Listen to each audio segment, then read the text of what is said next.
दोस्तों मैं आशा करता हूँ आप सब लोग ठीक होंगे, सेफ होंगे। दोस्तों आज हम इस वीडियो में एडगर एलन पो की एक बहुत इंपॉर्टेंट सोनेट जिसका नाम है सोनेट टू साइंस, इसके ऊपर दोस्तों बात करेंगे। लाइन बाय लाइन इस पोएम को देखेंगे। ये 14 लाइन का एक सोनेट है, तो बहुत ही इंपॉर्टेंट वीडियो होगा। तो चलिए वीडियो को स्टार्ट करते हैं। वीडियो को स्टार्ट करने से पहले दोस्तों प्लीज़ सब्सक्राइब कीजिए, उसके बाद बेल आइकन को प्रेस करके ऑल के ऑप्शन को क्लिक कीजिए। Thank you. चलिए वीडियो को स्टार्ट करते हैं। Let's begin. दोस्तों ये जो सोनेट है, इस सोनेट में जो पोएट एडगर एलन पो है, उन्होंने साइंस के ऊपर क्वेश्चन खड़ा किया है कि किस तरह से साइंस पोएटिक इमेजिनेशन को नष्ट करता है। और पोएट ने साइंस के ऊपर बहुत सारे बात भी कहा है इस पोएम में। तो चलिए इस पोएम को लाइन बाय लाइन देखते हैं, समझते हैं। Science to daughter of old time do what. दोस्तों यहाँ पे डॉटर का सिग्निफिकेंस है ट्रेजर, मतलब धन। यहाँ पे पोएट बोल रहे हैं कि जो साइंस है ये हमारा ओल्ड टाइम का एक आर्ट है, एक ट्रेजर है, धन है। यहाँ पे दोस्तों ओल्ड टाइम का मतलब है कि अगर हम देखें कि साइंस का बर्थ कैसे हुआ, तो जब 14-15 सेंचुरी में जब सोसाइटी ने क्वेश्चन खड़ा किया, सोचना स्टार्ट किया कि ये दुनिया क्यों है, कैसा है, तब से क्या है साइंस का जन्म हुआ। जब भी आप क्वेश्चन करना स्टार्ट करेंगे, सोचना स्टार्ट करेंगे, तो आपकी जो मेंटेलिटी है वो डेवलप्ड होगा। तो जब भी सोसाइटी ने सोचना स्टार्ट किया, तभी से हमारा साइंस का जन्म हुआ और आज हम इतना मॉडर्न हो रहे हैं। Who alterest all thing with thy peering eyes. इस लाइन का मतलब है दोस्तों ऑल्टरेस्ट का मतलब है परिवर्तन, मतलब साइंस अपने पावर से सब कुछ परिवर्तन करता है। अगर हम दोस्तों प्रीवियस सोसाइटी को देखें तो हम किस तरह से थे और अभी हम मॉडर्न जो युग है वो कैसे है। पहले हम कैसे थे, नेचर के ऊपर डिपेंडेंट थे, लेकिन आज हम कितना मॉडर्न हो चुके हैं और आज सब कुछ बहुत ही डिजिटली और मॉडर्न हो चुका है। वाई प्रीवेस्ट देन दस अपॉन द पोएट्स हार्ट। यहाँ पे दोस्तों पोएट बोल रहे हैं कि जो साइंस है, हालांकि उसने बहुत डेवलप किया, लेकिन ये पोएट को हमेशा निराश करता है। दोस्तों ऐसा क्यों कहा? क्योंकि दोस्तों जो पोएट का काम है इमेजिनेशन में रहना और इमेजिनेशन में लिखना। पोएट कभी भी फैक्ट फिगर पे उतना डिपेंडेंट नहीं होते, उनका सारा जीवन ही व्यक्त होता है इमेजिनेशन में। लेकिन जो विज्ञान है, जो साइंस है, वो हमेशा फैक्ट फिगर की बात करता है, जो बहुत ही बोरिंग होता है। तो पोएट के हिसाब से जो इमेजिनेशन है ये हमारे जीवन को एन्जॉय प्रोवाइड करता है, हमारे जीवन को सुकून देता है। लेकिन जो साइंस है हमेशा फैक्ट फिगर की बात करता है। Vulture whose wings are dull realities. यहाँ पे दोस्तों पोएट ने साइंस को वल्चर के साथ तुलना किया है कि वल्चर का जो वाइंड है वो जिस तरह से डाल रहता है, उसी तरह साइंस जो हमें रियलिटी देती है, जो हमें प्रूफ देती है, वो बहुत ही बोरिंग होती है। क्योंकि साइंस हमेशा फैक्ट फिगर की बात करता है, उसमें कोई जान नहीं होता, कोई इमेजिनेशन नहीं होता। How should he love the और हाउ डिम द वाइस। यहाँ पे दोस्तों पोएट अपने साथ उन सभी पोएट्स के बात करते हैं कि वो जो पोएट है वो कैसे साइंस को अपना ले और कैसे साइंस को प्यार करे। क्योंकि जो साइंस है वो बहुत ही फैक्ट फिगर की बात करता है और जो पोएट है वो हमें हमेशा इमेजिनेशन की बात करते हैं। तो पोएट के लिए कभी भी साइंस को प्यार करना संभव नहीं है। Who wouldst not leave him in his wandering. यहाँ पर दोस्तों पोएट बोल रहे हैं कि जो साइंस है वो कभी भी जो पोएट है, जो लेखक है, उनको इमेजिनेशन में लिखने नहीं देता। जब भी वो साइंस पे कुछ लिखते हैं तो हमेशा फैक्ट फिगर के ऊपर लिखना पड़ता है, तो जहाँ पर इमेजिनेशन कोई काम नहीं करता। ठीक है। To seek for treasure in the jewel skies.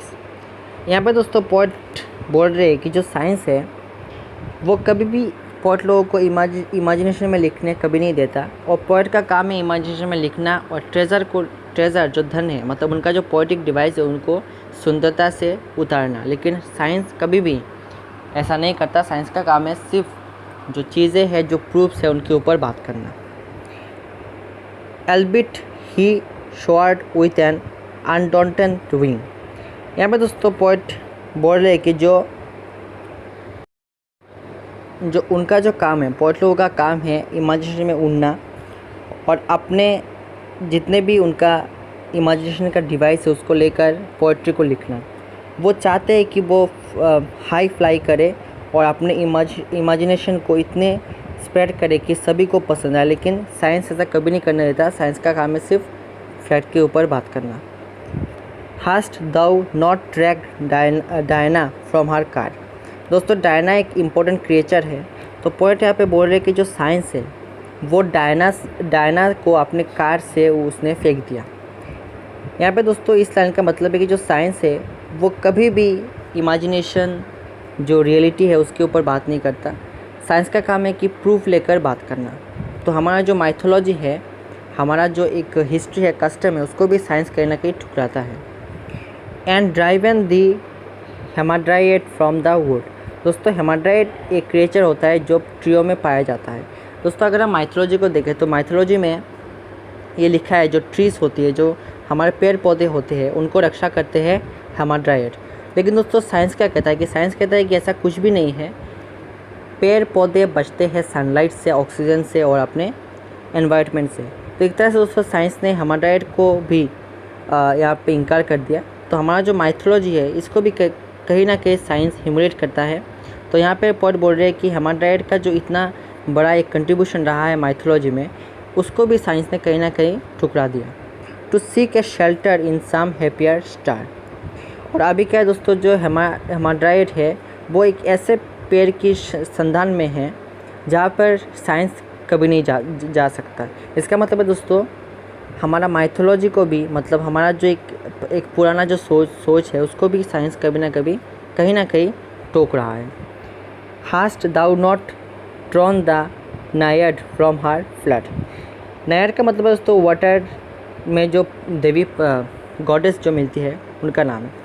दोस्तों क्या होता है कि जो ये एक माइथोलॉजिकल एक कंसेप्ट है कि जो हमारा जो नायड है, जो नायड है वो सभी जलों के जो, जैसे कि हमारा ओशन हो गया, रिवर हो गया, उनको वो कंट्रोल करती है। मतलब ओशन, रिवर, ये कौन कंट्रोल करता है? नायड। जो नायड कौन है? वाटर की देवी है। लेकिन साइंस क्या कहता है? साइंस एक अलग ही थ्योरी देती है कि किस तरह से वाटर कंट्रोल किया जाता है। तो इसी तरह हमारा माइथोलॉजी को भी कहीं ना कहीं साइंस ठुकराता है। The elfin from the green grass and from me in the summer dream beneath the tamarind tree. यहाँ पे दोस्तों एल्फिन की भी बात किया जाए। एल्फिन का मतलब है फॉरेस्ट का एक क्रिएचर या फिर फॉरेस्ट का देवी। तो पॉट कह रहे हैं कि साइंस ने पॉट के देवी जो एल्फिन है उनको भी ठुकरा दिया, क्योंकि साइंस कहता है कि पेड़ पौधों को बचने के लिए ऑक्सीजन, सनलाइट और एनवायरनमेंट की ज़रूरत है। ये सब चीज़ें आपको बेसलेस है। तो कहीं ना कहीं हमारा जो पुराना सोच है, इसको भी एल्फिन को लेकर जो हमारा पुराना सोच है कि हमारे फॉरेस्ट को कंट्रोल करते हैं, रक्षा करते हैं, उसको भी साइंस ठुकरा जाता है। उसके बाद दोस्तों पॉइंट अपनी खुद की बात कर रहे हैं कि एंड फ्रॉम मी, या कि इसका मतलब है मुझसे, in the summer dream beneath the tamarind tree. यहाँ पे दोस्तों पॉइंट अपनी बात कर रहे हैं कि साइंस ने उनकी इमेजिनेशन को भी हटा दिया। पॉइंट का इमेजिनेशन ये होता है कि वो समर डेज में जो टार्मोइन ट्री के नीचे बैठकर अपनी इमेजिनेशन को सोचते हैं और अपनी पोइट्री को लिखते हैं। लेकिन साइंस ने इस तरह से एक वर्ल्ड का या फिर एक एनवायरनमेंट का क्रिएट किया है जहाँ पर पॉइंट का खुद का जो इमेजिनेशन है वो इफेक्ट होता है। दोस्तों यहाँ पे पॉइंट का एंड होता है। मैं आशा करता हूँ आपको पॉइंट समझ में आया होगा। यहाँ पे दोस्तों बेसिकली पॉइंट ने साइंस के ऊपर बहुत सारा क्वेश्चन खड़ा किया है और किस तरह से साइंस ने उनकी खुद की पॉइंट का जो एक इमेजिनेशन है उसको इफेक्ट किया है, उसके ऊपर उन्होंने लिखा है।